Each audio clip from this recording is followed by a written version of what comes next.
घर से भाग गई थी शादी करने के लिए। उसने जब वापस अपने बाप को देखा अपने 2 बच्चों के साथ में 15 साल के बाद में, तो उससे रहा नहीं गया और वो अपने बाप की तरफ को दौड़ी, लपकी, रोती हुई, लेकिन बाप की आंखों में वो मोहब्बत, वो प्यार, वो कशिश दिखाई नहीं दी।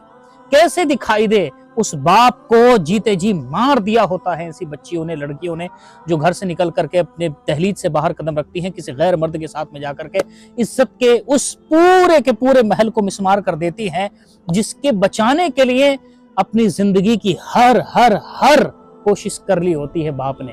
बाप ज़बाने हाल से कह रहा होता है कि बेटा, मेरा सगे भाई दूसरे, मेरे ताऊ के लड़के, मेरे चचा के लड़के, मेरे रिश्तेदार, मेरे मोहल्ले वाले सब सर उठा करके जीते, तूने मुझे सर उठा करके जीने लायक क्यों नहीं छोड़ा? जानी दुश्मन भी मेरा ये बिगाड़ नहीं पाया, जानी दुश्मन भी अपनी पूरी काविशों के बावजूद मुझे इस बात पर मजबूर नहीं कर पाया कि मेरी आंखों को, मेरे सर को शर्मिंदगी से झुकाकर मेरी आखिरी सांस तक बेइज्जती मेरे सर लगा दे।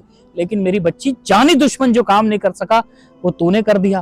तुझे मेरी इज्जत नहीं बढ़ानी थी, ना बढ़ाती, कम से कम मेरी इज्जत को नहीं बढ़ा सकती थी तो कम तो ना करती, पूरी सोसाइटी में मेरी नाक तो ना कटाती। माँ बाप कह रहे होते हैं इस तरह से कि बेटी, जबाने हाल से भी और कभी भी इस जबान से भी कहते हैं कि बेटी, मेरे हाथ पैर तुझे जो काटना था, तेरा जिक्र दिल करता वो काट लेती, मगर तू मुझे सर झुकाकर जीने पर मजबूर नहीं करती। मैं सभी बहनों से गुजारिश करना चाहता हूं, इंक्लूडिंग भाइयों से भी, ये काम मत करो भाई।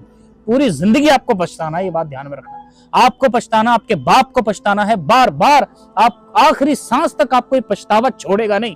आपने अगर घर से बाहर कदम रख करके अपने माँ बाप की इज्जत को मिट्टी में मिला दिया और अपनी भी, आपकी भी क्या इज्जत है? कहीं कोई इज्जत नहीं है।